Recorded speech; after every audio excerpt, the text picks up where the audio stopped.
welcome back. RotoGrinders NFL Pick 6 show, week 10 double digits.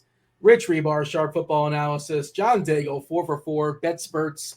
You know, for those that are watching and listening live on YouTube, do appreciate it. We love when people hang out with us. If you're not aware, you guys listen to, on your own leisure, at your own time. We record 9 o'clock on the East Coast on Wednesday nights. Now it's 9:05, and I like to say the reason why we're late is because, hey, there were some tech issues, something goofy going on YouTube or a StreamYard. No, we were just talking like anime and The Last of Us and HBO. I'm like, oh, yeah, I guess we should start the football show. But, yeah, this is what happens week 10, John. What's going on, Daigle, from Bet Spurts, 4 for 4, double digits. We're now in the back end of the season. How are things in your world? You can tell, too, because the clicks went down just a hair this week, which means we're getting closer. November. We're getting closer to the end of the world. It gets dark at 5p. Clicks go down, views goes down, but the quality and quantity have to stay the same as it were in week 1. So we are here off of an interesting week. Reeves and I were joking back and forth on Twitter last night about DFS tournaments and how I played Hribar double stacks. Getting the exposure I wanted, by the way. Like, I knew Everett being somewhat expensive on DraftKings would be 6%. I knew Herbert would be overlooked at 4 to 6%. So I played them knowing that. It doesn't matter whenever Herbert throws for 245 yards, though. So we look forward, a forward-thinking show, and we move on. Yeah, man. What happened? What happened to Herbert? I guess it's his receivers, I suppose, and he's not throwing the ball more than 8 yards. We don't have enough time, Dean. It's everyone. It's the umbrella. It's such a bummer. It feels like he's regressed a little bit, but I don't know if it's because there's a lot going on there, and they're not on the slate. So you know what? We'll save it. We'll save it to get back and do it another day. Yeah, we this is your first time here. Maybe we have a couple new listeners on week 10. Like, what is this? What, pick 6? Oh, this seems interesting. We don't talk about games that are not in the main slate. So the Thursday night slosh fest, Atlanta, Carolina. I think it's gonna be a weather disaster. The game in Germany. Seattle, Tampa. Remember, play Thursday slates. This is a great week to remind you that if you're going to play some cash stuff or tournament stuff, play on Thursday slates. Thursday through Monday, Thursday, Sunday. Get in on those because those guys will be rostered tomorrow. 42.5 is the total. Maybe the defenses are interesting, actually. I'm not sure. I've not checked the prices. I have no clue what the defenses are as far as the prices, but not that you traditionally want to roster yourself some Falcons defense or Panthers defense, but my understanding, is it's going to be a mess weather-wise. And is that possibly because of the hurricane come up the coast? I'm not really sure. I have not followed it. I'm in South Panthers Florida. Uniforms look pretty hot. I'll see some pictures of those because I'm not going to watch this game live. My take is they don't deserve to wear those uniforms. Is that the black helmets? Yes, a good team should go all black. The Panthers don't deserve it. Yeah, but the Panthers are a team that makes sense to have black uniforms. Like why do the Jets have black uniforms? Does anyone ever explain that? I don't understand. It's dark green, right? Yeah. Why do the Jets have black uniforms? I don't know. They aren't even cool looking either. All right. Yeah. So we talked the main slate only, just 10 games this week. We're at the mercy of some injuries as we always are on a Wednesday night. Both quarterbacks potentially up in the air as far as Arizona, that Arizona game versus. They should have to sign Streveler back if Wolford starts. So we get a rematch of Streveler versus Wolford. There was a quarterback named Streveler that started a football game and Chris Streveler. Yeah, he was from the CFL. He was a runner. He's actually the coolest dude ever. He's not a quarterback, but he's super cool. Well, we had to talk about him on this show before last year. For sure. We had to, yeah. Okay, I just blocked it out. That Men in Black mind eraser. I totally forgot it. That conversation we had pre-show where Rich said Last of Us is better than Mass Effect. That already made you black out everything we talked about last year. I needed to Google everything, all the sentences. I had no idea what was going on. So Kyler Murray is dealing with, a hamstring, and Stafford's in concussion protocol, and Josh Allen. The line suggests he's not going to play this week. Again, Wednesday night, we're just sort of guessing here, Rich, 3.5 point favorites. I know Minnesota's 7-1, but come on, they're not basically even with the Bills. And that can change things. But Dean, you can get a double revenge game narrative. The Case Keenum Stephon Diggs stack. I mean, yeah, I guess. And Keenum, I did look at his price. I'm not going to lie. He is $5K, and I'm like, okay. And then next week, the Bills play the Browns, so Keenum can run double revenge games back to back if he plays 2 weeks in a row. The dream that we have for this show and everyone listening is that we get to talk about Case Keenum against the Lions on Thanksgiving slate. That's the yeah. We're only That's 3 weeks away from it. We can make it. We can get there. The Bills are listen, we already went through David Blau Thanksgiving. We could definitely get and chalk David Montgomery last year. Yeah. David Blau, that's his name. That name again is David Blau. Yep. He rocked too, man. He rocked. He threw like an 80-yard touchdown to Kenny Galladay, like right off rip of that game. All right, listen, we digress. We digress. We're way off the path here. He rocked until Josh Allen like dominated in the night game against the Saints. Yeah. The comment section is going to be, these guys rambled for like 17 minutes before they start the show at 8 minutes. Week 10. First comment's going to be Don't like, care. Yeah, saved you some time. Start at 8:10. My plants are dead. Thumbs ups. It's week 10. My plants are dead. I don't care. We're going to talk about what we want to. It's been dark for 4 hours already. Like, I don't know what to say. Do appreciate those hanging us out in the YouTube streets. Kindly hit that like button. Do subscribe. Yeah, we got to keep those views up for sure. I didn't realize I took a slight hit last week. We got to do better. Oh, I thought we were pretty strong last week, John. But we'll see. Once NBA starts, because now too, like teams are like officially eliminated. Although this is a DFS show, I think people come still for the takes. Fantasy football has definitely lost a large chunk of the people playing. Yeah, I mean, we'll talk about it later because I want to start the show. But I'm curious if you guys, and tell me in the chat too, not like in the chat, like in the comment section. I want a solution for this, but I also want to hear the worst trade offer you ever got in season long, because somebody set the bar for me pretty good. I'm in one season long league, the RotoGrinders season long league, and I got an egregious offer, and I'll share it later on. And I'm curious to get your guys' take. How do you even respond? Like there's no way to counter. We're so far apart. But anyways, I digress. Let's talk main slate, DFS. Of course, you focus on 3 main games on the slate, and then we run it back. We talk about our fair plays, position by position, players that are not in those 3 main games. John, you picked our 3 games this week, and like you said you went pretty chalky, and your hand was kind of forced, right? I feel like your hand was kind of forced because there's 3 games. Only 3 games have a total above 45. The only competitor that could sneak in my opinion, was Saints Steelers. But even then, I'm somewhat worried about that game. Not only the low total, but we also have the Saints on a short week and the Steelers coming back from bye. Definitely one we can skinny stack. We'll talk about it when we get there. But overall, like I think you just take the high totals in this slate, which makes it fun because it's another ugly one. All right. Very first game on the slate that we're going to talk about, the Jags. The Jags at Kansas City. 50 is the total. Kansas City is a 9-point favorite. John, I'll throw it to you. Where do you want to start? I presume it's Kansas City? No. Let's start with the pushback we need to make Kansas City relevant, because Jaguars are nearly 10-point dogs, depending on what book you look at. They're 9.5-point dogs right now. And oddly enough, this matchup is similar to last week, and we expect the defense to hopefully elevate Trevor Lawrence in the Jags passing game. KC has allowed the 3rd highest rate of passing touchdowns. We talked about that with the Raiders last year, and are one of only 4 defenses allowing a 70% touchdown percentage inside the red zone. What's happened, though, the issue is that once James Robinson was traded and Doug Peterson took the lid off this Travis Etienne jar, he's realized there's no going back. Like Etienne has 24 and 28 carries the past 2 weeks, and that has sunk Trevor Lawrence, who is interesting on DraftKings for 5,400.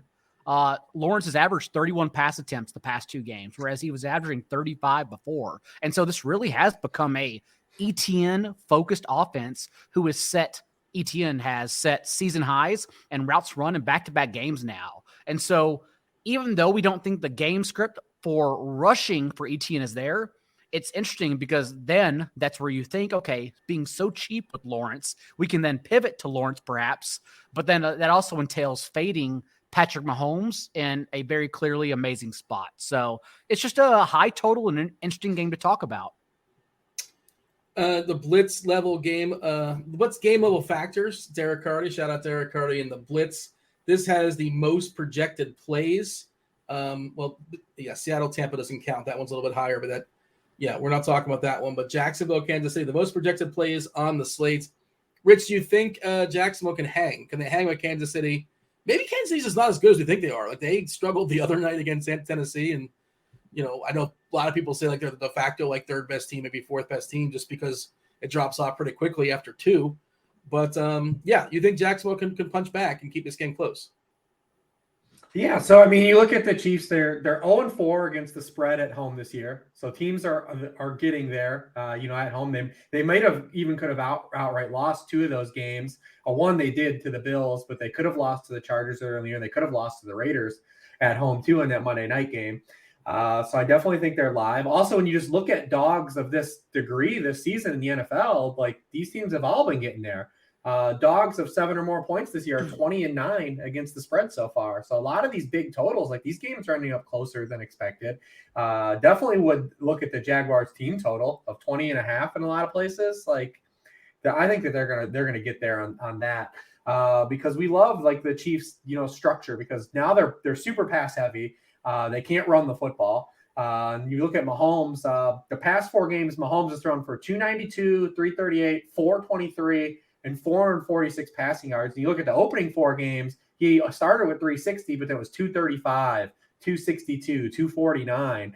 Like they haven't been able to run the football. They've just been leaning in on Mahomes. It's a great spot to do it. The Jaguars are good against the run. They're bad against the pass. So I expect that the Kansas City's going to air it out. And by default, they're facing the 3rd most pass attempts in the league. The Chiefs are, and it could have still been first if it wasn't for Malik Willis and the turtling that the Titans did in that game where the Titans should have won that game. I mean, they outright turtled in the second half and it cost them the game, trying to hide, Malik Willis. But the Chiefs are facing the 3rd most pass attempts in the NFL.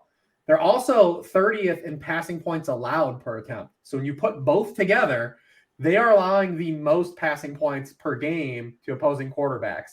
Prior to Malik Willis, they had allowed 4 consecutive top 10 scoring quarterbacks.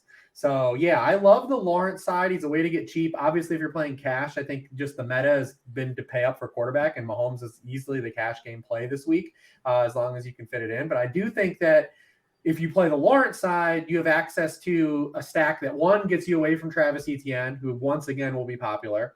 2, you can fit in a guy like Travis Kelce if you play, Trevor Lawrence. Whereas if you play Mahomes, it's a lot harder to do the Mahomes-Kelce stack because we're recording this Wednesday night. We haven't a lot of value hasn't opened up yet on this slate, and we'll see what we do when we get there. Maybe you guys will highlight some guys that I haven't caught early in the week. But we're going to need some salary somewhere, and if we want to play guys like Travis Kelce, doing the inverse stack of doing Trevor Lawrence plus a guy like Christian Kirk plus a Travis Kelce is a way to kind of get unique here in this game. You mentioned Kirk. He's got the cleanest route on the Jacksonville side. Buffalo, Rich, with the addition of Kadarius Toney, 9% of the snaps last game, just getting acclimated, you got to assume that's going to move up at least incrementally. There's Sky Moore getting 26%, Watson 26%, Hardman 54%, MVS 71%, Juju 83%. I have no idea who to pair with Mahomes. I mean, obviously, if you have the salary, Kelce is, that's the most fun way to go and probably the most profitable way to go. Do you have a favorite amongst all these guys, or where do you expect? You think Tony's going to play 20%, 25%? Obviously, you can't roster that. I don't think you can roster that, but can you roster any of these guys with confidence? I mean, yeah, I think so. I mean, with the rate they're throwing, we've had one guy that's been consistently getting targets all year outside of Travis Kelce, and it's Juju. Yeah. We were in this spot a few weeks ago when they were playing the Bills, and these receivers didn't quite have the production level that they have now. But we kept saying, listen, if you're going to follow the targets, Juju is definitely due regression. He's going to get there, and he started to get there. Look at his last 3 games, 5 for 113 in a tug, 7 for 124 in a tug, 10 for 88. He already hit some incentive bonuses last week in terms of catches and yards on the year. Now, the Chiefs passing game elevation is pushing up and propping up Juju, but that's okay. He's been targeted on just he has 19% of the team targets over that stretch. Been targeting 18% of his routes. Those are all pretty poor in context of locking in a guy as a season-long wide receiver too.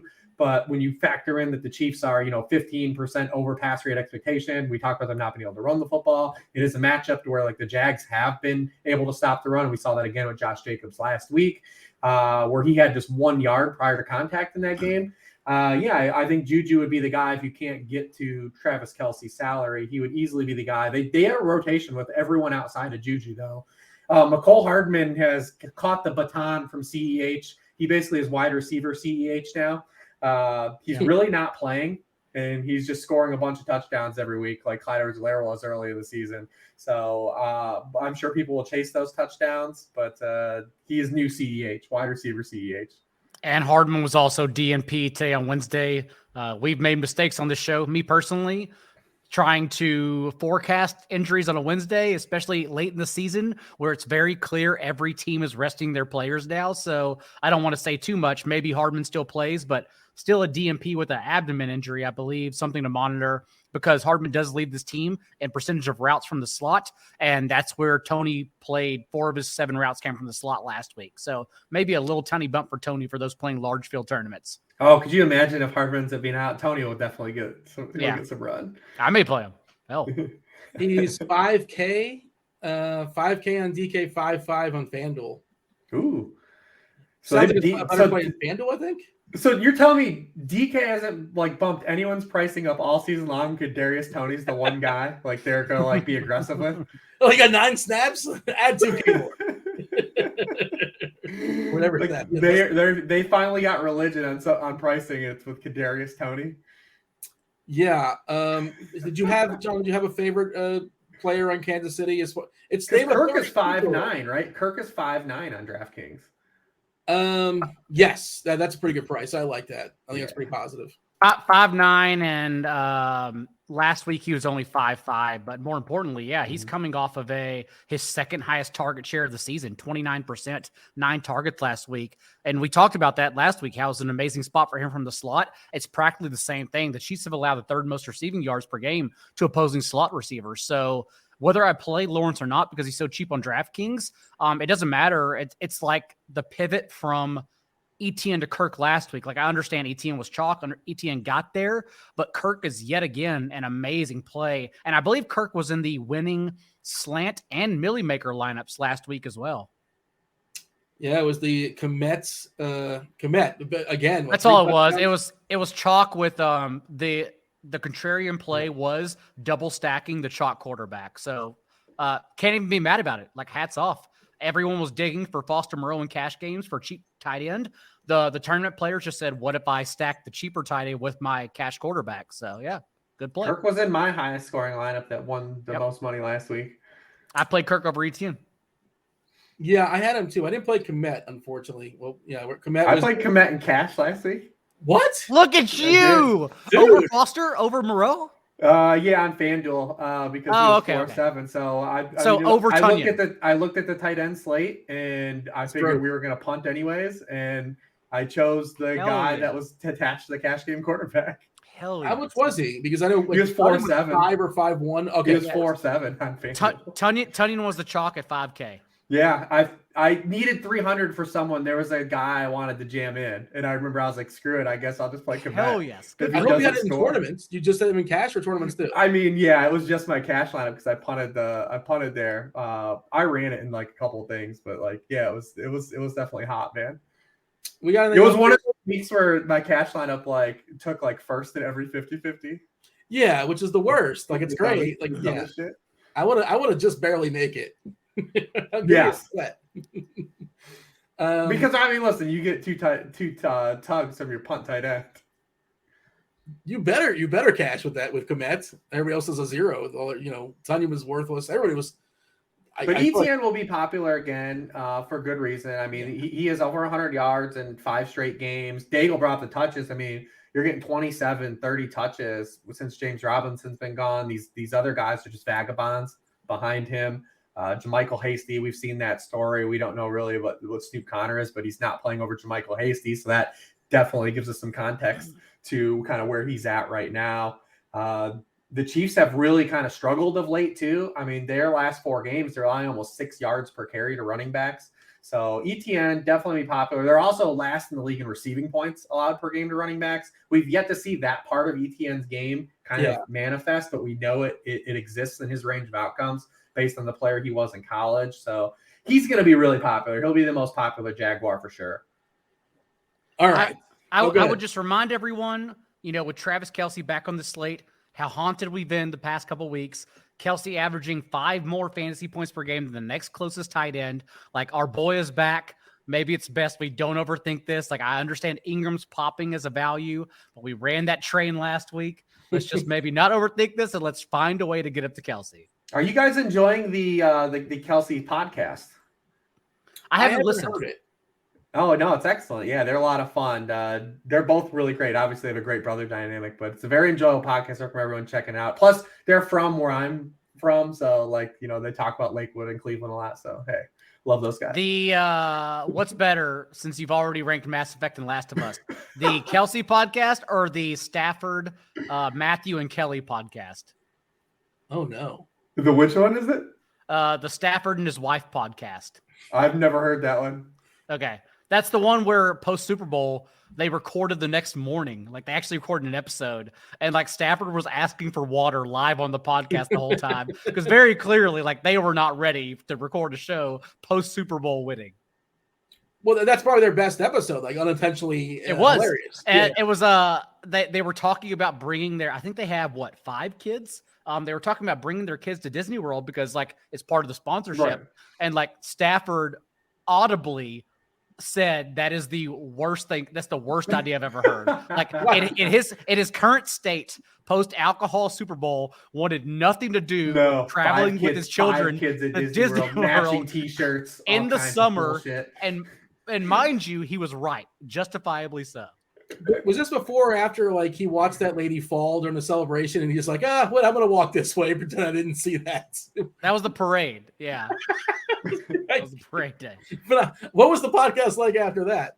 What was the next pod? Because I cannot tell you. I listened to a single clip afterwards. So maybe that means the Kelce podcast is better by default. I did hear the Kelce brothers and the Manning cast, and I enjoyed them on there. You can tell the 2 brothers, obviously, they have pretty good chemistry. And the Manning cast, okay, hold on a second. You guys are, for whatever reason, you're not on Team Red Zone. Monday Night Football. It's our job.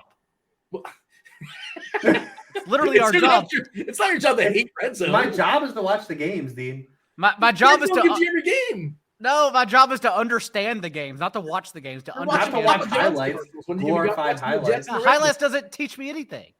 Do we watch the Manning? Do we watch the Manning cast, or do you watch the regular? We're not watching football Monday night. It's. To be fair, the Mannings do a great job. I think they're really good at their job, but they need everyone in studio, and they don't need it to be a big company product. Yeah, they need to be promotion spot. All it is promotion spot. When they talk about football, it's actually incredible. But then also the lag, they have a 3 to 5 second delay every guest. And it's a disaster when someone like Jimmy Johnson, who can't even work a phone, he still has a Nokia, shows up and he's trying to use also a lag in the broadcast. It's a disaster. So no, not a Manning cast guy, but I support them because I think they could be amazing. Yeah. Yes. They're not the problem with the Manning cast at all. No. But I don't enjoy the Manning cast though. It's just a glorified. It's basically it's just like a glorified podcast during a game, except for they're just pumping up whatever someone is on to promote. I mean, Vince Vaughn was on. What was he promoting? I don't. You tell me. I'm sure. I don't remember. He was just Wedding Crashers. They talked about promoting to go watch it. Yeah. Wedding Crashers on DVD. I went to theaters to watch The Breakup, and I know I've only seen that movie one time, but I also don't know why I went to watch The Breakup. Maybe do you guys think that Irsay tried to give Peyton the job first? Oh, of course. Yeah. Had to. Absolutely. Yeah. Why wouldn't he? Jeff Saturday was the 9th guy. He's eventually he said, screw it. I guess I'll call Saturday. Edgar and James got a phone call. He's I can't wait. I don't think I've been this excited to watch a team play. Maybe in the last decade. I can't wait. Did where'd they get an offensive coordinator who's never called plays before? He's 30 years old. He hasn't called plays since high school, I believe. Rich, maybe correct me on that. No, I don't even know, really, to be honest. I saw everyone having fun with the pictures of it yesterday. He does. He looks like us. One of us. Yeah. In the YouTube chat, by the way, SVLU77 saying only all 22 film or nothing. If you're watching the Thursday night game, and I know you won't be, None of us will be. But if you haven't been watching the third, there's an option where you can watch like an all 22 on Amazon. I guess you guys don't know. You don't watch this, and you're not watching Atlanta. You're not breaking the seal with Atlanta, Carolina. I watch Thursday. I don't have a wife and kids, so I watch Thursday Night Football. And also remember, Amazon is locked into this for the next 10 years. So like we have to find a way to make this enjoyable no matter what. Yeah. It's money is what drives the league, and it's very profitable to have these games. Four Verts on Twitter, if you guys don't follow him, Charles McDowell, great Twitter account. His tweet I thought was the best on Jim Irsay's. The tweet was, how do you guys think Jim Irsay is going to react when he hears about what he did today? It's a great tweet. So do we bet on the other side in that game? We betting the Raiders? Are they going to get off the schneid? God, I'm definitely not betting any money on the Raiders this year. I will just enjoy it from a distance, and because this would be peak 2022 Raiders, like finding a way to lose this game. Like this is essentially everything that they've done all year. I mean, they were up 17-0 again last week. Mm-hmm. They didn't score at all in the second half. Amazing. They got outscored 27-3 after they went up 17-0. All we know is that Devontae Adams didn't have a catch after halftime when it looked like he was going to break the entire slate. The Raiders Freaky Friday with the Chargers, just like finding different ways to lose. That's my theory. I'm sticking to it. It's incredible. It's incredible. So listen, I'm going to enjoy the sweet chaos of the Colts from a distance. All we know is that this version of the Colts is not in the upper quartile of the upper quartile of winning team. It was essentially that Scott Steiner clip that people pulled. Yes. The Steiner math? Yes, Dean knows Steiner math. I know Steiner math, yeah. We know something else Dean knows. Yes. That was basically Irsay's explanation. All right. Week 10 in the winter has just become friends talking about football. This is all this show is now.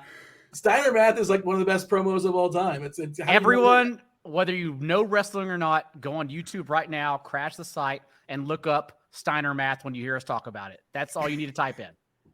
You know when you always like on Thursdays you'll put the tweet out and like kind of give a summary of the show, like little things that we talk and like football players and this team and everyone's going to throw something. Here's a little pop culture thing. Steiner math is going to be in that tweet. I feel pretty confident about it. Hell yeah! Could you do it off the dome? Like you're a wrestling guy. I feel like did you know it or no? Can you give a little piece? Oh no! Like I don't know the whole thing, but I mean I've watched it several times and I know that someone out there has created a T-shirt with literally the entire promo on the front, and that's a T-shirt I would love. Amazing. I have a little here it is. I have a Bullet Club pin. I keep. Oh yeah, there you go. I have a Bullet Club pin. I keep in my book. I don't know. It's a hidden little Easter egg like video games in the back. There you go. For wrestling. I don't know if you know what Bullet Club is actually. They're like a Japanese wrestling company or wrestling faction. Close enough. It's a New Japan wrestling faction. Yes. There you go. All right. Hey, game two. All over it tonight, Dean. Dean is up to date with pop culture tonight for some reason. Except for like the pre-show Dragon Ball Z or whatever. Oh yeah, Thanos, whatever we talked about. You called Naruto Naruto, which tells you everything. Yeah. Is that a wrestling faction? No. Naruto is actually just not a word. Doesn't exist. Game two is Detroit, the Lions. The Lions take on the Bears. The Bears are 3-point favorites here. 48.5 is the total. Man, everybody's going to chase this game, aren't they? We all just fell in love with Justin Fields last week. I have Lions fatigue. I can't lie. I do. I've got big time Lions fatigue. Are you but even with Lions fatigue, though, Rich, does it matter? Like, it doesn't. We have to Fields, objectively bunker in. I'm just saying, I definitely have Lions fatigue at this juncture of the season. Well, you want to knock out the Lions, John? If you feel free to give a reprieve to Rich. No. Actually, we're talking about this game because of one side. Honestly, there may be a couple runbacks, but no, there are runbacks. Like we talked about, like Rich. I know you said Trevor Lawrence, Patrick Mahomes, unequivocal cash game quarterback. If we're trying to spend up for Travis Kelce and these other options, I ask, why isn't Justin Fields just yet again the cash game quarterback? Because he's cheap too. Relative to what he's doing. There was that 1 week we had a month and a half ago against the Chiefs where Derek Carr, remember, got up to 55% rostered It's small field tournaments on FanDuel. That's a real number. And we said like that's the most condensed players will get in tournaments all year. But dude, like how do you follow it up with this spot for Justin Fields? The Lions are, let's just mention really quickly, of course, the past Watch month. them run 45 times. Yeah. Well, I mean, it's still 6.5 design games though. The last 4 weeks for Justin Fields. Because on Fields. FanDuel, he's the same price as Mahomes. Okay, that's fair. That's totally fair. I meant on DraftKings. So yes, we're talking about two different sites, totally different things. So I do get that argument. But then also, like Dan Pizzuto on Sharp Football noted, the past 2 games in particular, like the Bears were throwing a league low rate inside the red zone. The past 2 games, they're 52%, and Fields in that time has gone 9 of 11 for 5 touchdowns, no interceptions inside the 20. Like this is what an offense looks like when it truly trusts Justin Fields. And then you look at the Lions, they're allowing a league high rate of 15-yard passes. And we know like Justin Fields leads the league in 20-yard throws. He literally only scrambles, design runs, or chunks it deep. So it's like the perfect cocktail of what Justin Fields can do and wants to do. So yeah, I can imagine myself going to Justin Fields on DraftKings in cash games at least. I ended up playing him naked last week. I couldn't talk myself on the commit, and I just couldn't do Mooney or the Claypool thing. Like he's got 3 snaps or 70 snaps. We're not sure. There's the range. I can't remember the number they gave to him, but what did he end up? What was the snap count, Rich? Where did Claypool land? Claypool, he ran 16 pass routes. Okay. I mean, concerted. He had 6 targets on the 16 routes, so like they had some plays for him. And he got the first touch of the game too. It was very clear they wanted to get him involved, and he had that whole combination of both carries and like 30-yard downfield shots. Dude, this is the St. Brown game. I just realized. Yep. I'm sure I'm not the first person that just hit me. I'm like, wait, this team's got a guy named St. Brown. This team. Oh wait, yeah, that's right. They know each other. And the Cooks are playing each other too this week. James Cook and Dalvin Cook. I didn't think about that. Yeah. Our brothers out in these streets. We talked about the Kelsey brothers, the Manning brothers. It's a brother podcast. Stack them up, man. I assume Claypool gets a little bit more. Like what it was, just 35% as far as the snap count. If you're pairing Fields, Rich, is it? Are we Komet is 3-4 now? Are people going to chase that? I don't know. It's a little. I'm always a little uncomfortable with Bears receivers, especially if like. Does this line feel weird? I feel like the Bears should be bigger favorites. Maybe I'm just overreacting to like recent circumstances, but also Detroit feels distinctly worse outdoors. Yeah, Goff is. Well, I mean, the Bears' defense is also awful. And that's kind of why I think Daigle too. This game, it's like hard not to talk about this game. You've got 2 teams like we've at least shown to be able to punch. I mean, listen, the Bears are number 1 in the NFL in scoring rate per drive the past 3 weeks. The Chicago Bears, same version of the Chicago Bears that we talked about for a month, and we're questioning what era of football that they were like that they came out of, like what dimension of football hell did they teleport out of? And they're the highest scoring offense over the past 3 weeks, and not just beating up on the Dolphins. 2 of those games are against the Cowboys. They scored 33 points against the Patriots and 29 points against the Cowboys, who are top 7 defenses in points allowed this season. Like, it wasn't just like they ran into some cupcakes. Like, when you have a mobile quarterback and you structure your offense around him, we've seen this like a lot of times, man, over the course of like it's hard to defend these guys. Why the Falcons are having so much success. Like, I don't know if the Colts were actually trying to do it, but like maybe that was one of their original, like, brain clouds that like exploded of like, this is why we need to get away from Matt Ryan. But when the stuff clicks, it's hard to defend. And the Bears have become a defense or an offense that's hard to defend. And when like Justin Fields starts to get going, it starts opening up everything else. Because the explosive run game's been there all year. The running backs have been good. They've had explosive run game all year. But now that Fields has started to get the design run game going, now you're starting to be able to hit shot plays and you're able to do play action. I mean, that play action play you ran with Cole Kmet was a thing of beauty last week. Like you can't run a play fake better than that. Yeah. And then you just the touchdowns start happening. And I mean, it's crazy, but yeah, both these teams, not only do they not stop anybody, but they allow touchdowns. I mean, the Bears, they've allowed 34 scoring plays. 74% of them have been touchdowns. That's 31st in the league. The Lions have allowed 37 scoring plays. 70% of those have been touchdowns. That's 28th high. It's 28th in the league. So like when these teams give up points, they give up touchdowns too, which we generally like because touchdowns are good. So yeah, I mean, it's a game that, like you said, it's hard to get away from. We've just talked about the Lions so much, and like we've gone through the whole gambit of like Lions football this year. It feels like we just here we are again. So I'm with you. The only reason I think like we sound like we're down on this game though is just because we're tired. Like I genuinely think that. And well, I do think there's a range of outcomes in this game where too, like we have the Fields run out, right? Because like we're not going to have a game like Fields had again the rest of the year. Like we're just not. Right. That was the Colin Kaepernick playoff game essentially. But like, what if the play here is to play, Khalil Herbert and David Montgomery in tournaments? Because obviously Fields is going to be popular. We know that the Lions can be run on. The Packers couldn't do it, but we do know every other team has done it. So is it like a David Montgomery pivot week? Is it a Khalil Herbert pivot week where those guys the tournament plays? Herbert, 28% snap count week 8, 28% snap count week 9. Like, I just can't run. I can't roster running back that has 28% snap count. I can't do that. You gotta remove snap share from your portfolio, Dean. Like from your process. Well, I understand that's not an all telling. It's because his utilization rate is high. Like when he comes in the game, he gets the football. Okay. This is why I was also upset about Cordero Patterson being quote unquote limited last week because he was in every one of my lineups, and then I saw the report he was limited, and I took him out. And you're not very limited when you lead the team in carries and touches, despite playing 36% of snaps. I don't give a shit about your snaps. How many touches are you getting in those snaps is all I care about. Yeah, but if your snaps are like, I mean, it's yeah. Well, sure. I mean, there's obviously context if you're talking about playing. Yeah. Like 28% like the breaking point for me, though. I guess it shouldn't be. You're saying. If especially specific archetypes of running backs, you shouldn't care.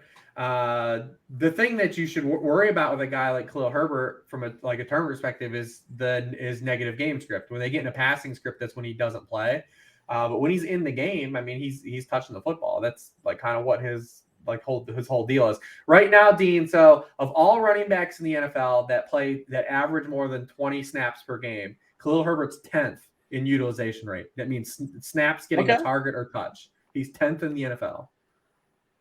All right. I mean, that's useful. Fair enough. But what's the deal with Swift? Now, I heard everything you just said, but Swift getting – and again, I'm going to do this again. I'm going to tell you 16% snap rate last week. Yeah, no, so that one's fair. Because when you look at Swift's touches, Swift has no touches. Yeah. He's at single-digit touches in every game but one. Whereas he did average 10 yards per touch, but it doesn't matter when it's 5 touches. Yeah. Right. But when you look at Khalil Herbert's touch count, it's double digits every week still. All right, fair enough. I think what makes this game so annoying is one, we've all played DFS so long and that we are naturally bred to not chase tournament winning performances. And so that already deters and turns us off from Justin Fields and Cole Kmet and Darnell Mooney. But then also you look and it's like, okay, but it's an amazing spot for all. Cole Kmet did have his route rate increased 74% on dropbacks last week, his highest rate since week 6. And then also just to see 6 targets, you could frame it as a blip on the radar. You can also say, as I mentioned earlier, a higher pass play rate in the red zone.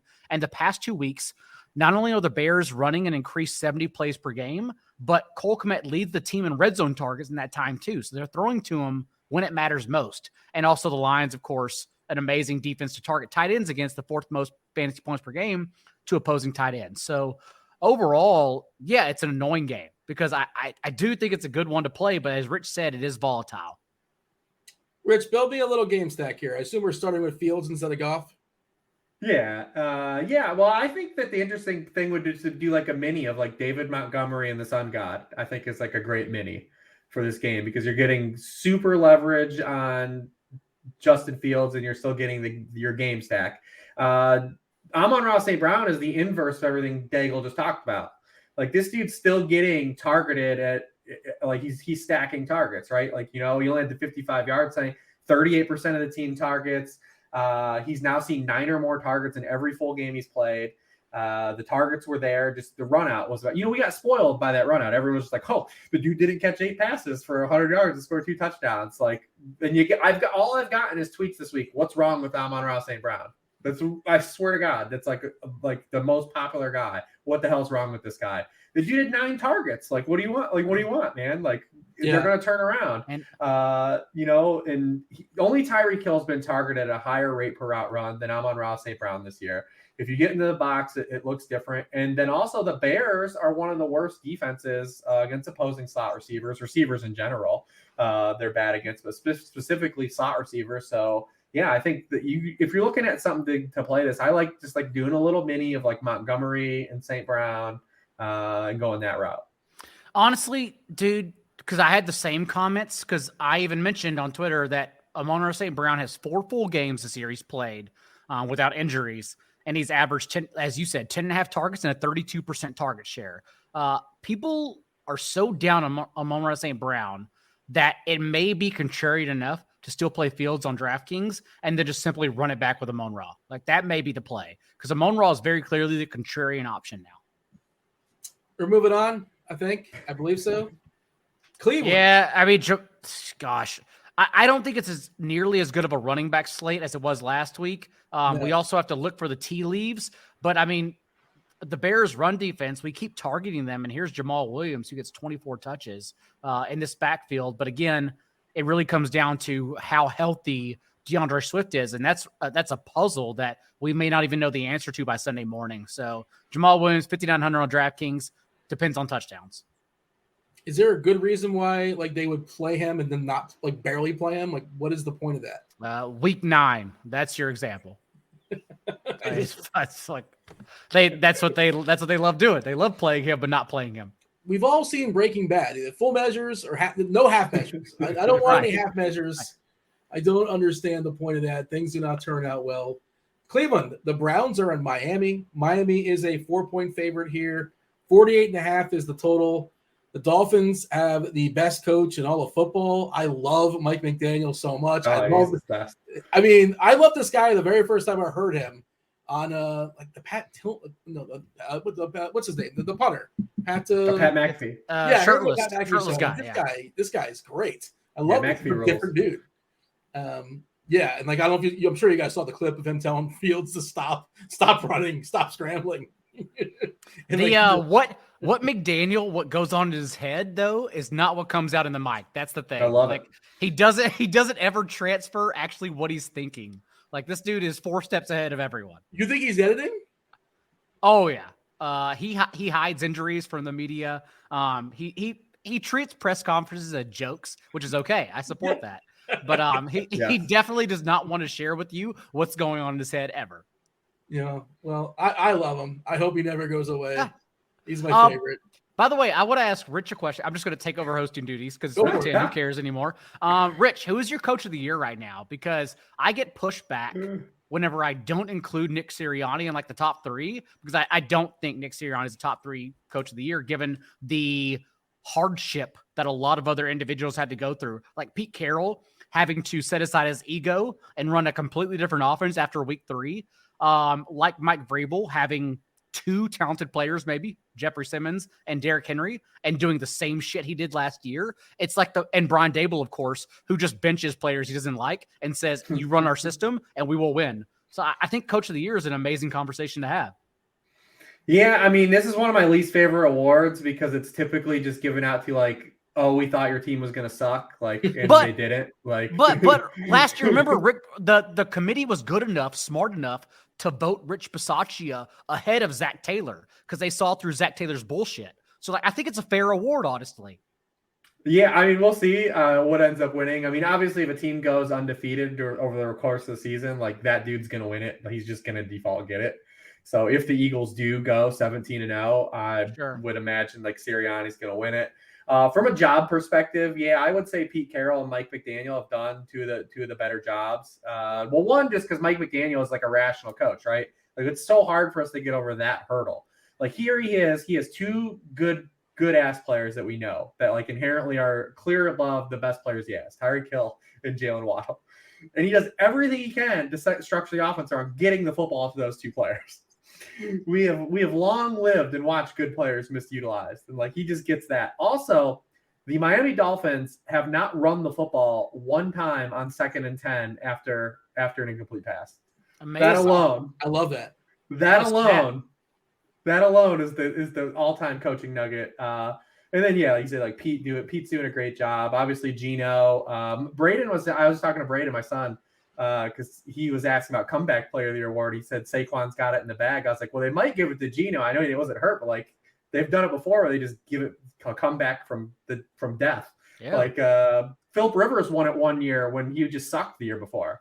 They're like, you came back from sucking. Here's comeback player of the year. So, like, the offense so dumb because they have the MVP and then they have the offensive player of the year. It's all minutia. It's all just bullshit. It's so stupid. And like one of them has to be a quarterback and one of them can't be a quarterback, right? That's why Derrick Henry is very live as the offensive player of the year, but that also then rules out one of Jalen Hurts or Josh Allen for like MVP, which is really, really weird. Yeah. We're down weird lines right now. Yeah, I pulled it up on the fly, by the way. NFL Coach of the Year odds. Did you take a look at this by chance, John? No, because I think there are like 7 live guys and they all deserve it right now. That's why I think it's a fun conversation to have. Yeah, Sirianni's the clear favorite. He's actually negative. He's minus 130. Yeah. Then you got Kevin O'Connell plus 700, Carroll plus 800, sure. Dayball 800, 8-1. Salah is 8-5. Yep. And wait, plus 850. And McDaniel's 12-1. McCarthy 40-1 Yeah, I mean maybe not McCarthy, but the rest of even though McCarthy did only lose one game with a backup quarterback, and that was McCarthy. That's again like it's such that award's so driven by just like we thought you were going to be bad, and like everyone thought when Dak got hurt the first game, what drove media? What was the narrative? Like the Cowboys are SOL, man, like they're dead. It's fun. Back to the Browns and the Dolphins, I guess. Browns at Miami, also an interesting aesthetic. Like I can't picture a lot of Browns in Miami games off the top of my head. No, you're right though. They played a heater a couple years ago, but it was in Cleveland when Fitzpatrick was on that awesome run where like Devontae Parker was incredible. But I can't picture a lot of Browns in Miami games. You probably have to go back to where they had like a dirt infield. In November, is there still Joe Robbie? Is there still humidity in Miami in November? Like, is there? I mean, is there never not? No, there's always humidity, man. Trust me. Okay. Yeah. Well, I was going to bring that up because the Dolphins' defense is pretty bad on the surface, but we've talked about this on this show. They have the most diabolical home field setup in the NFL. Like I can't even believe that like they get away with it. Like it's actually allowed, like what they do. The entire visiting team is just in the sun the entire game while everyone else is in the shade. And look at their splits this season. Miami's a lot of opponents in Miami have scored on 22.7% of their drives. That's the second lowest rate in the NFL. On the road, Miami's a lot of opponents score on 49.1% of their drives. It's the second highest rate. Like it's working. That whole diabolical setup has had an impact this year. Last time the Browns played Miami, it was 41-24 Browns in 2019. Oh. Somebody must have lit up the scoreboard. Let's see. Devontae Parker. That was in Cleveland. Oh, okay. You're talking in Miami. My bad. Let me go back. Yeah. All right. I'll throw it to John. That's like I just laid out that game. I just talked about it. Yeah. I will just vamp and talk about Miami's offense while we're doing this because Tua doubles are live. We now try to build one. I tried earlier. Well, it's tough. I know. I understand the context of the slate. This is also why, I think Daniel Jones is a good play, but I can't actually tout him because, you can't play Daniel Jones on the slate either.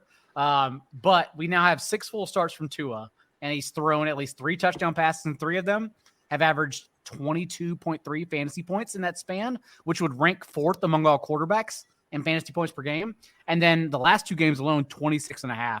So Tua, obviously, and Mike McDaniel hitting their stride. But like Rich said, we need some pushback. This is the second highest total of the week, 49.5 points. We think the points will come, honestly.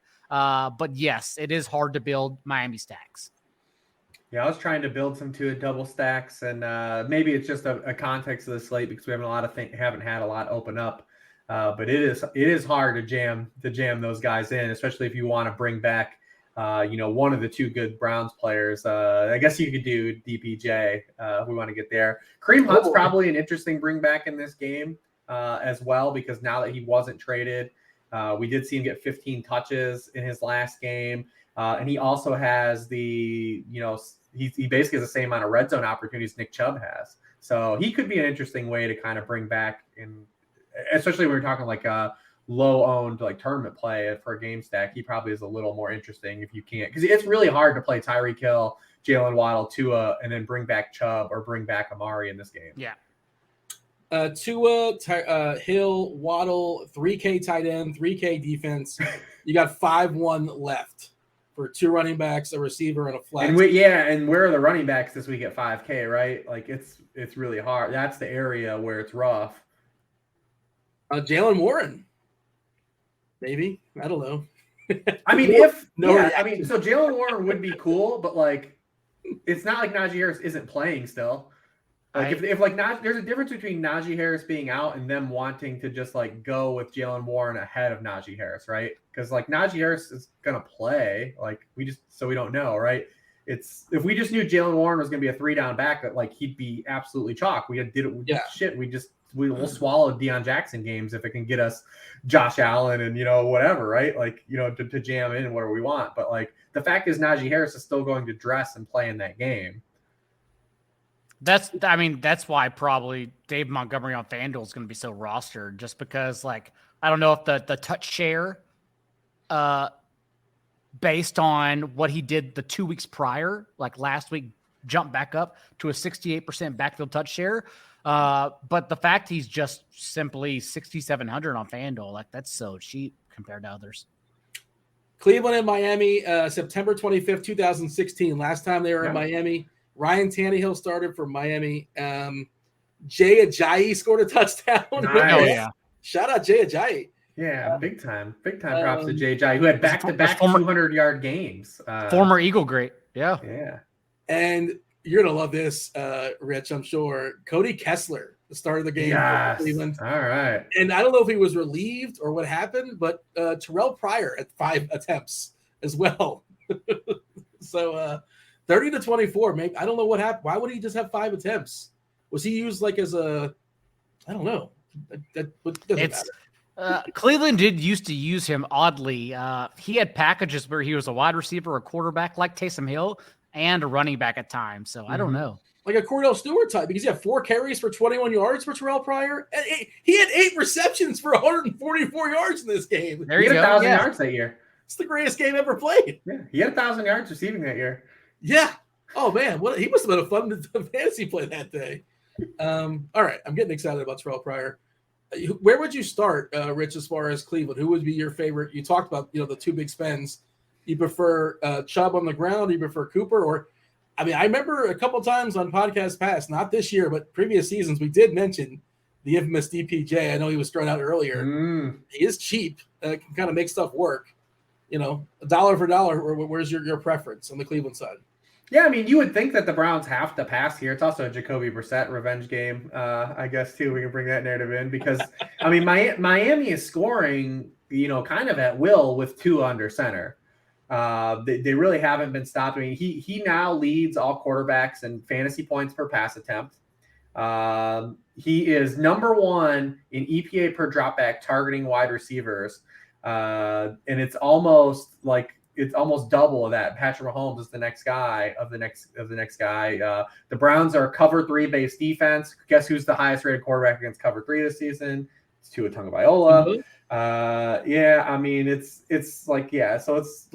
Stack them up. So you would think like it's going to be again like the Miami passing game is going to be fine here, and it's going to push the Browns to have to eventually throw the football. You can, I think, if you do want to play DPJ, like he's been a wide receiver 4 or better in 5 straight games, been a wide receiver 3 or better in 5 of 8 games this year. He's on the field a lot.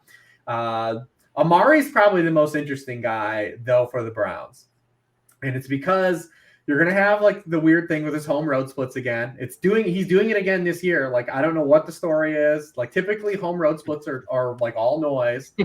But like, just like Ben Roethlisberger, like Amari, no matter where he's played in his career, like seems to just like, I don't know if he has like a magical bed like at home. But like, again, look at his game log again this year. He scored in every single game at home, all of his good games. On the road, he's been absolutely terrible. But when you look at the matchup for this game, there's like a huge signal for Amari Cooper. He has absolutely just destroyed man coverage. Miami plays man coverage on 40% of opposing dropbacks. That's second in the league. Against man coverage, he's been targeted on 35.6% of his routes. That's fifth among all wide receivers, compared to an 18% target rate per route run against zone coverage, which is 47th. Miami also blitzes at the fourth highest rate in the NFL. Cooper is second in the NFL in yards per route run against the blitz, only behind Tyreek Hill. And if you're going to get a bunch of man coverage, I mean, he's got a chance to shadow realm. So, guys, our guy Ian Hartitz put out a tweet, I think it was today or yesterday, that said the last time Amari Cooper faced Xavier Howard, and it's just like a bunch of clips of him just destroying him. So maybe we'll get a second run out of that. But, yeah, I think Cooper would be like the ideal run back from an objective stance, because what Miami does defensively is what he's just dominated against all season long so far. Ian's dropping the helicopter this week. Is that what you're suggesting? Well, if he drops the helicopter, we got to fade it. I love my guy Ian. Yeah. But, is the helicopter cold right now? Is that what's going on with the helicopter? Ian is literally one of my best friends in the world. I talk to him all the time. I love Ian. But even I like had a few Manhattans, and then I drunk tweeted him publicly after he helicoptered T. Higgins, and it said, "Oh, well, that sucks because that means we can't play him. Like, we just can't play him." I mean, am I wrong to say like that's kind of like, was that the start of Ian's rise, or like where people really started to recognize him? He had like 5 or 6 weeks in a row where the helicopter crushed. Am I just making this up? I feel like that happened. I think he had a full years season. ago.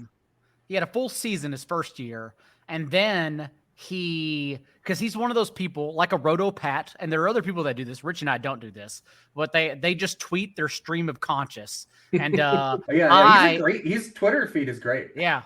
And like Rich and I though are just grizzled veterans, and we just don't want to tweet. That's the thing here. So you're too busy watching Dragon Ball Z. I want to watch Naruto. I avoid the ether of the hellscape that is Twitter. And so no, like when I log off, I literally want to log off and just read. That's all because I'm old. That's all I want to do. Fair enough. We got anything else in this game? We moving on? Do you think we're gonna get David Njoku? Rich? I don't know. I don't know if we'll see him or not. He didn't practice today. It's Wednesday. Yeah. So he was like walking around individual drills on Tuesday. As Rich said, DMP today. Dolphins allowing a league high completion percentage to opposing tight ends. We'll see, because that'd be the way you sneak this game in. But like Rich said, honestly, since this game's tough to build around, maybe even if we get value end of week, that's when we get it. If we get value end of week, maybe that's when we sneak 2 in. And I don't want to say people can't play Chubb. Obviously, he's been getting there all year. He's just really expensive, and it's hard to like build, cross stacks with this game, because also there's other good running backs in that price range too. And if Miami was the pull ahead, like that's the one thing we really haven't seen with the Browns this year is they really haven't gotten flooded very often, and that's really helped a guy like Chubb. And Chubb's been a part why they haven't gotten flooded in these games either. I mean, the dude is absolutely incredible, and the other thing, too, that Kevin Stefanski's done a great job is they're running out of 11 personnel more than Nick Chubb's ever in his career, and it's just open stuff up. I had the note in the worksheet 2 weeks ago, Nick Chubb is averaging 7.3 yards per carry running out of 11 personnel, and only 12 quarterbacks are averaging more yards per pass attempt out of 11 personnel. So Nick Chubb running the football actually more effective than like all but a dozen passing games out of 11 personnel. That's how good he's been. And beyond that, Donovan Peoples-Jones, like at 4,300 on DraftKings, even honestly under 6K on FanDuel. In this matchup, I really do think he's a fine play. Like, given that we're all scrambling, especially for value on DraftKings, where we need to have this flex option, I can imagine it's a spot where Donovan Peoples-Jones gets steamed a little bit because there's no one else, at least right now, on a Wednesday. I mean, the Browns have only gotten worked one time, and it was that game against Bailey Zappi. They got zapped. And Chubb in that game, again, he did what he – like, we do know that he is game script sensitive, the way the Browns play. And he only had 12 carries in that game. He had 13 total touches because he doesn't catch the football. And that's the victim like you always run. Like we love to play Chubb when he's like a home favorite and he's in these optimal spots. When he's in these spots, he's more of like a tournament play because there's some fragility to his touch count, just the archetype of running back he is. But if the Browns do punch back, and this is a game where like those Miami home splits don't matter and the Browns are controlling this game, then Chubb will be like a pretty phenomenal play. Get him an umbrella or something. Let him stay. Find some shit. I mean, it's literally how is like the league not stepped in? Like it's absolutely insane. Like that they're like allowed to do this. They can't keep getting away with this. Yeah. And Joku 4-1 seems usable on DK if he's a full go. But what happened when he didn't play? I was told Harrison Bryant was like a talented receiver. I think he put up a bagel that night, if I'm not mistaken. Was that goofy variance? He didn't even get targets. Why? They still ran a 2-3-headed timeshare at tight end. It's kind of like the Lions last week, how we all got off of James Mitchell last second because we saw Shane Zylstra was suddenly promoted and activated, and then the Lions ran three heads at tight ends. Same thing happened to the Browns, so can't do it. More brothers, by the way. Shout out to the Zylstras. I don't know if they're both playing this week. Yeah, it's Brothers Week. There you go. Shout out, brothers.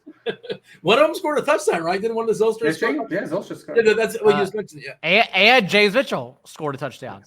Yes, and Brock Wright, I think the one who ran the most routes, Brock Wright, actually did not do anything at all. Not target. Yeah, I think he had one target, but yeah. Okay. No catch. Give him that one target. He also doesn't have a brother, as far as I'm concerned.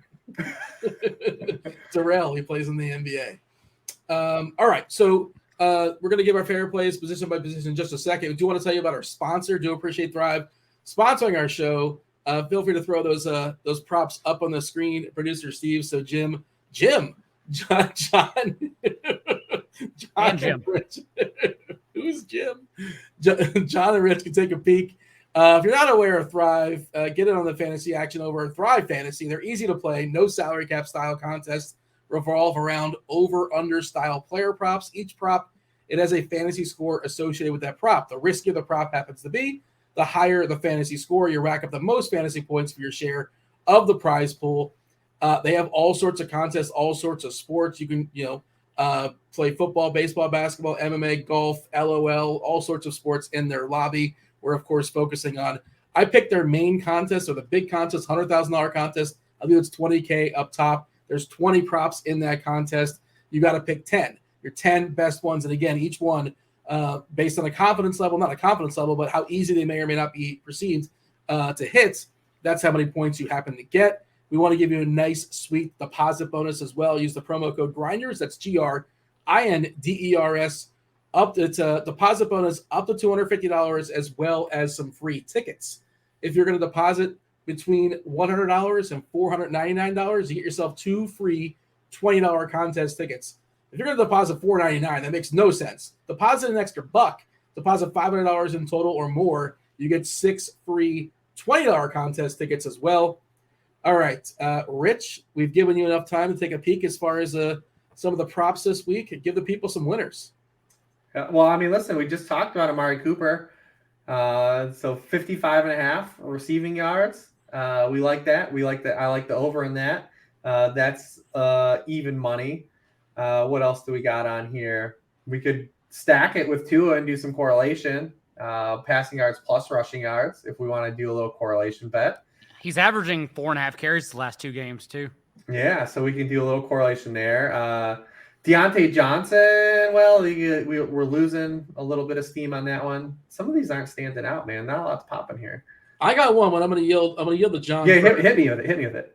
Well, I mean, DeAndre Swift, a half a touchdown less. Oh yeah, he has 1 rushing touchdown this year. If he's not playing, or if he's barely playing, Well, even if he is playing, I mean, it's that's been where they've used Jamal Williams. I don't understand that line. And I'm getting 110 points if he doesn't score a touchdown. I love Thrive, but if you go to Russell Wilson, I don't know why we get worse odds. You have to scroll up, Dean. I don't know why we get worse odds for him to throw less than 2.5 touchdowns when he's only thrown 2 touchdowns 1 time. Well, that's why it's implied that you're betting against him to do it. You only get 65 points though. If he gets, but it is a good spot. I can't play him because I don't have the courage to, even in DFS where I've sucked up every play in the world. I don't have the courage to play Russell Wilson, but it is a good spot. Still, It's such a big margin of difference. Like, I don't need to worry about it. You don't need to click it, Dean. I don't want those 65 points. I shun those 65 points. Go all the way down. I want Christian McCaffrey because I expect him to get 2 touchdowns for 150. I would like over, exactly, because against the Chargers. And before the bye, we didn't even see what he's capable of. 3 touchdowns is not what he's capable of in this offense. He had 26 touches, which is more than any other 49ers running back has handled all year long. He had 81% of backfield touches, and we expect all those things to continue because he also or increase because he only played 81% of snaps as well. So, yeah, like this is the all-in. Snap count don't matter, though. Well, it's going to grow when it's 81%. That's why it doesn't matter. And then also Chargers. Well, he played so well that they didn't have to put him in at the end of the game. Yeah. So snaps decreased. Chargers also obviously allowing a league high rushing yards per game. It's like a smash spot. If McCaffrey is on the slate, if he wasn't 10K, we lock him in. Oh, yeah. Imagine trying to choose between McCaffrey and Saquon on this slate. Like, the 2 most expensive running backs against the 2 worst run Ds in the NFL. And McCaffrey's actually like, even with Barkley's spot, McCaffrey's like 2x a better option, like what he's capable of in this game. I don't know why I haven't told you this yet, John, but like week 10, I should have at some point. Like I'm not controlling the screen. That's producer Steve. So when you're saying move up, I didn't know that. I really thought it was you. We got a producer, man. I can't magic. I can only do so much. Okay. But yeah, I get to yell at producer Steve from now on. He's on top of it. I guess, the font, you can't fit all 20 on the screen at once. Otherwise, it's going to get so small. So he does the best he can to get them up there on the screen. The Alvin Kamara 100 total yards looks pretty decent too. Sure. And you can again correlate that with Deontay Johnson. If Kamara's going to go for over 100 total yards, then you can play the Deontay Johnson over. I know it's you're conceding some points, but 90 points will still do you good. All right. But I did mention, do you guys happen to have a story? I kind of teased it before, so I feel like I know we're running long, but now you gotta have something here, Rich. You played a billion season-long, leagues. What's the worst trade you ever been offered? Oh, I can't remember a specific. I've gotten so many, especially Dean. If you play Dynasty, that's when you start getting real trade offers, because it's not just where there's a common goal, right? Like anytime, or if you involve keepers, like anything that involves Dynasty keepers, you're going to start to see some real bad stuff. Yeah, let's hear your trade. You teased it. Let's hear it. Yeah. All right. So this is not a dynasty league, for the record. Not a dynasty league. I was offered. Well, somebody wanted to get Jalen Hurts off me and Christian Kirk off me, and I was offered 2 good players. Yeah, Jared Goff. Just your 2. Just my 2. I was offered Jared Goff. This isn't the RotoGrinders season-long league, too, by the way. Jared Goff, Deshaun Watson. Okay, so 2 quarterbacks to replace Jalen Hurts. Good playoff. Is this a super flex league? No. So this is in a super flex league, and this other team is rostering Deshaun Watson and Jared Goff. It's a pretty deep league, but it's not super flex. There's no defenses, for the record. We play like 7 players. That's the way to play. That's the correct league. Yeah. It's the most egregious fantasy position. So carry on. So my Christian Kirk and Jalen Hurts for Jared Goff, Deshaun Watson, Isaiah Likely. Won't play. I have Mark Andrews, though. I think they're just trying to exploit me for having Mark Andrews. I'm pretty sure that's the basis of this trade. And then some dude, I feel like I should know who this person is, but I don't. Michael Bandy? Jameson Williams? Is that a real person? A receiver on the trade? It is the worst trade I've ever heard. It's pretty bad. What is he somebody I should be aware of? Like, is he a No, you're getting 4 guys who should be on waivers in that league. Yeah. So how do you respond to something like that, John? Like this happened to you before. You know what you do, Dean, is you go to YouTube when you pull up Steiner Math and you send it back in the comments. I usually leave those hanging to make them think for like the next 2 weeks. I'm actually going to think about accepting it, but you're actually never going to touch it. Just leave it hanging. That is the all-time Steiner Math trade offer, though. I did counter. I thought the chalk move was the count. I offered him Wan'Dale Robinson, Isaiah McKenzie, Sonny Michel, and Romeo Dobbs for ATN and CeeDee Lamb. Just to see. That's another response. Yeah, that's a good response. There you go. They instantly rejected it. It's like I had the audacity. Yeah, that's a good response. Yeah. Maybe Jameson Williams will play this year, and you'll look back on that trade and say, "Oh, I could have traded my 2 best players." Maybe. Is that a prospect? Is he? I don't know who that is. It's the receiver the Lions traded up for. What was it, Rich? Number 16? Yeah, I think it was 16. So it was after, or no, it was 13. Was it? It was right after Olave because Olave went and then Yeah, because Saints traded up for Olave. because The then Lions had to Dotson was trade up 16 to get ahead of Dotson. Dotson. Yeah, you're right. Yeah, they had to get ahead of Dotson. So yeah, Yeah. he's but Rich, like Dean, they said the Lions like a couple weeks ago that he's out at least another month, which is never good, especially for a team that has won what? Yeah, they're gonna have two wins by the time he comes back. Why would they play him? Yeah. Exactly. We'll see. Yeah, we'll especially see. when you can play him with CJ Stroud next year. You just wait it out. All right, so I'm being told that Richie Smalls, he's saying this guy was really, really legit at Alabama. I don't watch college football, so I don't really follow the draft. I just know like DFS and then that kind of thing. And this guy's not been in my DFS life just yet, so I probably sound like he won't be. He won't be at all. Don't worry. At some point, we'll listen to him, but not next year. Right on. All right, but let us know. Leave in the comment section. On the YouTube. Tell me the most egregious, or even how to handle a better way to handle absurd trades. The most egregious. That's a hell of an offer. There you go. Let us know. And if something really stands out, I'll hook you all up with 1 week free of RotoGrinders Premium. How about that? Leave your Twitter handle, and I'll contact you if I like it. Dean will watch an episode of Naruto. Well, that doesn't benefit anybody though. It benefits me because I can hear about it. I feel like we should play a 3-man contest, and the loser has to listen to the latest episode of Matthew Stafford and his wife's podcast and give like a synopsis on it. I'm in because I know where's our pick six context? Like why do we have a contest? Why are we doing that? Actually, like I would love to do that because I know we all, although we respect each other, we come to our own conclusions. I would love that. No, I mean, so I'm on a gambling podcast or the Scores and Odd podcast sometimes with my buddy Grant, and we always do like a movie bet, and we'll force each other to watch a certain movie. It's a similar concept. I'm happy to bring it to this show, but you guys don't have time to watch movies during football season. At least I don't think so. I could find an afternoon or evening. Okay, yeah, we'll figure it out. But I would love to watch a shitty movie you pick. Although I'm actually really nice. I want to share good movies. I try to be very kind. That's why you watch Jurassic Park? Yes, that's the reason why I watch. All comes back. It's a callback. That's a show callback. There you go. You've been paying attention and taking notes all season. That's long. A friend helping you out though, because you need to watch Jurassic Park. Stop hiding yourself. It's the same reason why I watched Gladiator for the first time. Oh my god, I didn't realize you had never seen Gladiator before that. Spectacular. It was phenomenal. Of course it is. Yes. Yeah. Well, the reason is, oh god, can I sidetrack the show again? I'll tell you why. It's week 10. Who cares? Do you want to know why I didn't see Gladiator? Me and a group of my friends went to the theaters to see Gladiator in like 2002, whatever it was, right? And I made an executive decision at the last second. I'm like, you know what?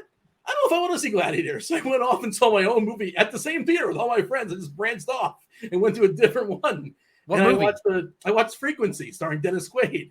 No, Dean. Why did you get changed from Gladiator to Frequency? I didn't know. Again, I was young and I was stupid. What do you want from me? So Frequency ends, and now I have a half hour or 40 minutes to kill, and I have to sneak in and watch Gladiator. And now, what am I going to watch Gladiator? Freaking, I'm a Pulp Fiction style. Like I watched the last half hour of Gladiator. I know how it ends, so I can't go back and watch. Now it was kind of tainted for me. But enough time has passed where I forgot. I knew about the thumb, but otherwise, I forgot most of the movie, and it was awesome. Yeah, it's an amazing movie. Yeah. There you go. So I think it's a reasonable excuse for not having seen it. Well, outside of choosing Frequency, I chose poorly. I don't know.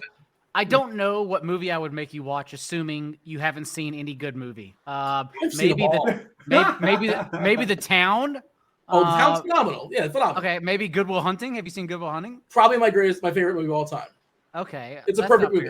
I'd have to find another movie because those are two of my favorite movies as well. We'll figure this out. We'll do it off there, and maybe we'll bring it to the podcast. The last how many weeks we got left? 8. All right. Okay. Well, actually, probably more than 8. But you think about the playoffs and Thanksgiving and all that. Favorite quarterbacks we've yet to talk about. Rich, what do you got? There's not many. Remember, 10-game slate. We talked about all the good players already. It feels like I think it's really hard. I'll let Daigle sell me on Daniel Jones. No. Okay. I will say though, no one's gonna do it. But if you look at like plays that stand out on this slate, The Broncos skill guys do kind of stand out. And if you're going to get there on those guys, then why wouldn't you bring the quarterback along? But, I mean, I will say this. If you're making an argument for Russell Wilson, he has played just one team in the bottom 10 this season in passing points allowed. And in that game, he was the QB3 overall. Tennessee is 28th in passing points allowed per game, 24th in passing points allowed per attempt. If there ever was a time, might be this one. I don't know. I can't do it. I'm not going to build Ryan, you can't sell that. John?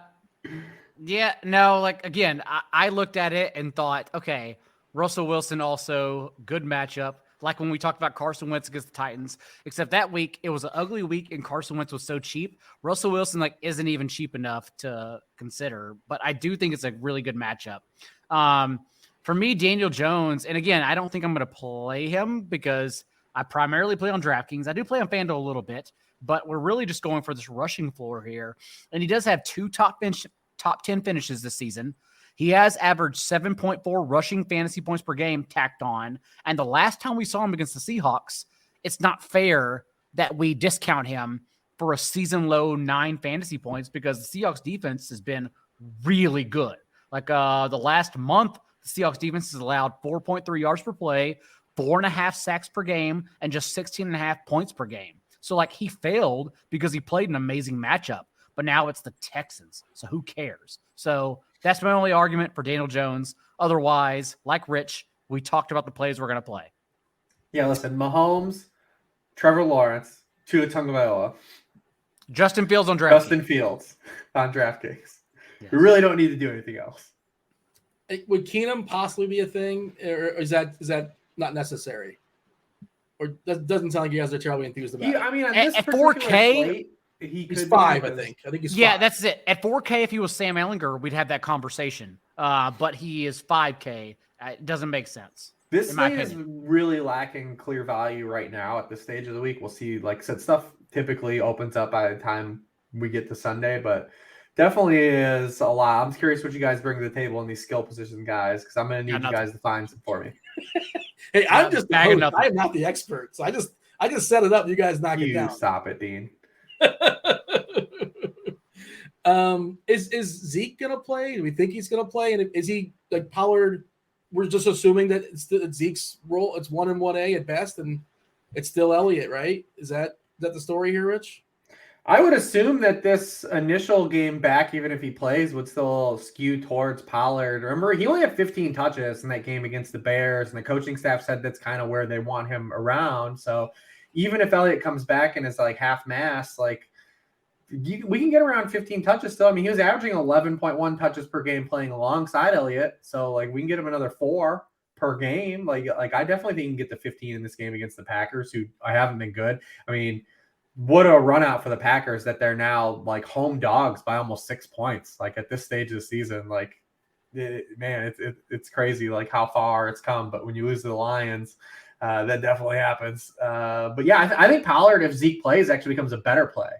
Because obviously if Zeke's out, like everyone, like he's just going to be in everyone's lineup again. And he'll be 80% owned and 90% owned in cash games. But if Zeke plays, I think that makes Pollard a more interesting play. In a vacuum, Pollard or Herbert? Oh, Pollard. Yeah, Pollard, because he has the upside. Okay. Yeah, because I know you were talking about Herbert before. He feels like he's at a similar comp. Well, and I outright like Montgomery still more than Herbert. I was just trying to push you off the whatever snap percentage. No, that's fair. You got to push me off that. It makes sense. John, what do you have as far as running backs? I'll go to the opposite of Saquon Barkley because Dameon Pierce has outtouched Rex Burkhead 45-3 in the Texans' last 2 games. And I know everyone's going to get to the idea of Saquon Barkley. And if we want to run back, I think the best option really is Dameon Pierce, especially in a slate that lacks volume. So that's kind of really all I have outside of Saquon Barkley. It's wild. There was like 7 or 8 or like 9 running backs. Yeah, there were a lot. Various degrees last week. I loved them. I'm like, oh man, I can't believe I can't get this guy or enough of that guy. Tight. Yeah, but we'll see. Again, it's Wednesday night. I mean, being in recent weeks of being on whatever running back goes absolutely nuclear has been kind of the key to the slate. You know, obviously because it wasn't everyone had Pollard 2 weeks ago, but it was alongside the other guys that also went absolutely bonkers, right? Like, the Kenneth Walkers and the Austin Ecklers. Last week it was, Joe Mixon, so who's that guy this week? Who does it end up being? Does Saquon have that kind of capacity, right? Like the Giants have that kind of like team capacity to like get Saquon there, right? Like we're probably never going to have like a 5 touchdown Saquon game in the construct of the 2022 New York Giants, right? Like it probably just doesn't exist. Like, so who could have it? There's some guys that are interesting here. Josh Jacobs definitely stands out. If we learned anything from the Joe Mixon game last week, it's to just chase the spot, right? Like, Mixon was absolutely on Monday night awful that prior, like against the Browns team that everyone had been chasing, right? Looking like play guys against the Browns. Mixon was terrible. The Bengals were terrible, but you're just like, hey, on principle, he's a 7-point home favorite. Like, let's just put him in some lineups, right? Then like Josh Jacobs hasn't been good the past 2 weeks. He's a huge home favorite against the team that we're presuming is kind of quiet quitting or whatever the hell is going on. We don't even know what really we can call it. We don't know what's going on with the Colts. But like just on principle of top down saying that we've got a huge home favorite running back for a guy that's a 3-down back, like just play the spot. Jacobs was tweeting about, do we know the story with Jacobs? I saw people, YMFers always playing with my name. I haven't even looked the crib today. What do we know what's going on with him? I don't know what the backstory is. It came across my timeline, and I'm like, what's that? What happened with Jacobs? Are there any sort of rumors out there? I missed it if there is one, but yeah, for sure you can play him. We made the executive decision last week. Remember, we're kind of sputtering to the end, and we would finish. You're supposed to finish strong, right? And we would finish with some horrendous tight ends. So we're shaking it up. We're gonna go tight end first, and then we're gonna go receiver. So we close strong. Rich, let's knock out all the tight ends you like. I'm sure it's a long list. Dalton Schultz, both sites looks pretty phenomenal for his price. He's played 3 games with Dak Prescott. He's been a tight end 1 in all 3. Had a 20% target share in all 3. On his routes run with Dak Prescott under center, he's been targeted on 31% of his routes. Mark Andrews leads the NFL among tight ends for the full season at a 28% target per route run rate.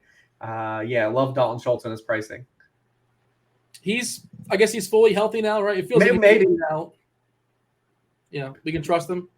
I mean, he's been a tight end 1 in all 3. Like the 2 games prior to the bye where he was kind of limited, but he still was a tight end 1 and he had 27% of the team targets last game. So, God, if he's healthy, God bless us, man.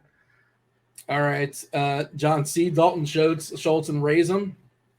I don't have a Tanner Hudson of the week for you, even though Tanner Hudson may be a good play again. But Pat Freiermuth, still an amazing play. Before he went on bye, he played 3 full games with Kenny Pickett.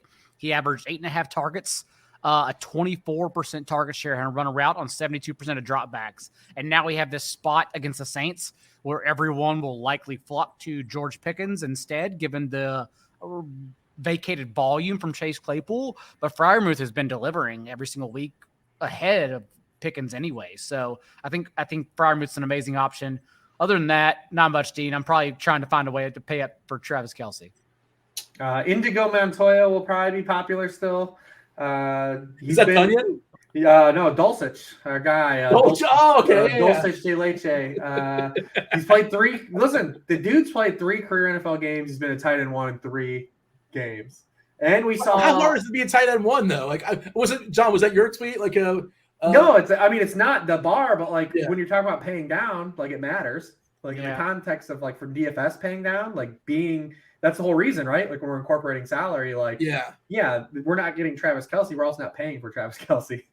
Do you think Dulcich or Cortland Sutton will be more rostered? That's the only reason. That's the only reason I didn't mention Dulcich, because I kind of want to play Sutton. Yeah. When we last left off in London, he had run a pass route on 91% of dropbacks. That was his high of the 3 games. But I'm with you. I had both Denver guys as like guys that are intriguing too, and obviously Sutton is part of that. So that's why I said it's like when you look at it, it's like Dulcich looks like a good play with salary. Judy looks like a good play with salary. Sutton looks like a good play with salary. By default, how do we not get the Russ? The game log watchers are going to hate Sutton. He's been horrendous of late.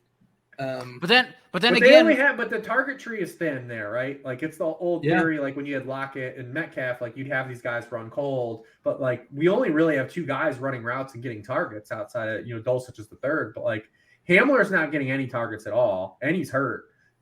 He didn't he didn't practice today with a hamstring, but like they just have no other guys.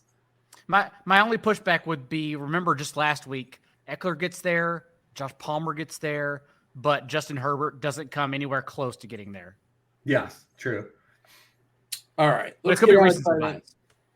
You want to talk let's talk receivers. Like I imagine we'll have an easier time here, Rich, as far as finding some receivers you like this week. We hit on the Denver guys. Chris Olave, he's pretty good. He's pretty good at football. Another 32% of the team targets on Monday night. He's going against Steelers defense that has allowed the most points per game to opposing wide receiver ones. They have also allowed the highest touchdown rate to all wide receivers, the highest yards per target to all wide receivers. He looks pretty good because Kamara, I think, is going to be pretty popular. We can run a lot of minis in that game, too. We're not going to probably play either quarterback. That's kind of cool about that game is like kind of like all just mini stacks. John? The only other one I have, gosh, I wish Kenny Galladay didn't return to practice because I think it's actually a good spot for Darius Slayton if we're digging for value. And like right now, I'm not even kidding. Darius Slayton and Donovan Peoples-Jones are the only receivers I have for value on my list since the Texans have allowed the most yards per target to opposing boundary receivers and the highest completion rate to opposing boundary receivers, second highest yards per target to that spot. But Kenny Galladay returning may screw that all up. The only other option I have on my list is it's probably going to be chalk, but George Pickens, because the skinny stacks for Saints Steelers, like Rich said, it's an amazing spot. I do worry again about Steelers coming off bye, Saints having a short week, but at the same time, 54% of Pickens targets this year have come 10 yards downfield, and at least, even though we know Pickett, that's the one spot he doesn't complete the ball. He has the league's lowest completion rate, 10 yards downfield, lowest completion rate, 20 yards downfield. At least we think there's going to be more volume since we're taking out Chase Claypool's 4.5 targets per game. So I want more volume. I want downfield targets from Pickens, and it's the spot to do it against the Saints. So I got one cheap guy for you. Oh, hit me. And it's a forest through the trees. It's Wednesday, so right now he's not a good play. I just said Darius Slayton, so just lay anything on me. Nico Collins at 4K practiced today. Brandon Cooks did not practice today. Okay. The last three times those guys played together, Nico Collins had more yards than Brandon Cooks anyways. So if we get a game with no Brandon Cooks and Nico Collins against the blitzing Martindales, he might be a cheap guy to get you some targets. So speaking to how little value there is, and this is Wednesday night. This is our projections as of Wednesday. Who's the NBC of the week, Dean?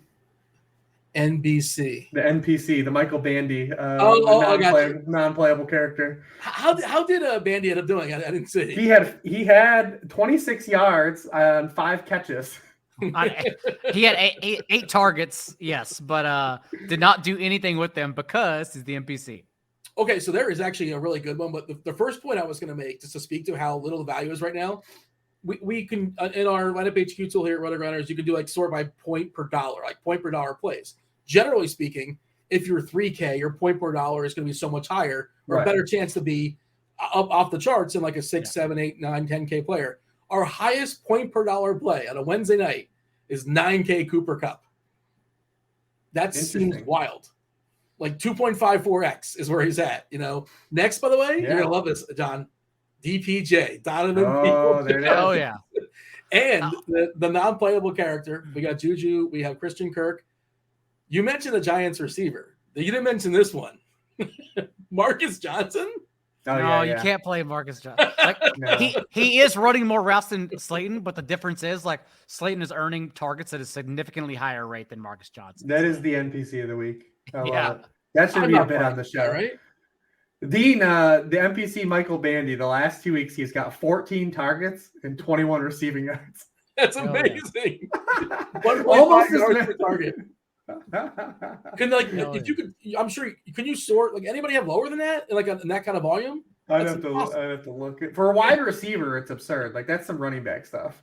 That seems pretty impressive. You know what? We still ended up finishing on Marcus Johnson and Michael Bandy. We're supposed to finish. We tried. We tried. He brought up George Pickens and Neo Collins. Oh, listen, play DeAndre Hopkins. Play the good guys. We're gonna have to do our little movie bet. I'll create the 3-gamer if you want to do it. If producer Steve wants to join us, by all means. I guarantee you, people would love to watch our tournament. We can shoot out the link and everything. So please do. I would love to play. There you go. We'll discuss it. Yeah. I'll make it and I'll send it your way. And I will be kind with the movies. And I'll send you a movie you guys haven't seen. Both of you haven't seen. We're gonna listen. It's gonna be week 11 next week plus the holidays. We're gonna need content. So a quick 1 minute, 2 minute review of the movie you're required to watch before Wednesday night. That sounds great. Yeah. All right. Give me on a Wednesday night, Rich. Give me your favorite stack that we're looking at as far as this slate. Oh, Trevor Lawrence, Christian Kirk, Travis Kelce. John? Justin Fields, Amon-Ra St. Brown. I do like Josh Jacobs a lot as well in a bounce back spot. Travis Kelce. Am I able to afford those players? I don't know. Let's figure it out. We live in the world of a salary cap. Let's figure it out. It's a tough week, ladies and gentlemen. John, tell the people. I mean, look, week 10, they know, but they don't know. There's one guy that's like, this podcast is interesting. Where do I learn more about this John fellow? Where would he find you on the interwebs? If you hung around for an hour and 31 and don't know about John Daigle, Rich Hribar, and Dean, how do you pronounce it? Shavelson? No, you nailed it. Shavelson. Yeah, good job. Shavelson. If you don't know, well, I commend you, but also 4for4.com. We are running a rest of season sale where I believe I can get you 50% off rest of season. And rest of season, mind you, is still half the season left. There's a lot of football left for us to be here every single week. So not Jay Daigle on Twitter. Slide in your DMs and you'll hook them up? Absolutely. That's the place to go. Rich? Ella Reeves on Twitter, Sharp Football Analysis. We got something coming in the pipeline, so stay glued. It's either I'll probably promote it on Twitter. Hopefully something's coming, but something's coming. Something's coming. What a tease. Something. Something. We do appreciate hopefully me making you guys watch a movie. NFL Pick 6, Week 10, RotoGrinders. Appreciate y'all listening. On behalf of Rich and John and producer Steve and Dragon Ball Z and Marcus Johnson and Scott Steiner Math, go win something this week. Enjoy yourselves. We're out of here. Holler.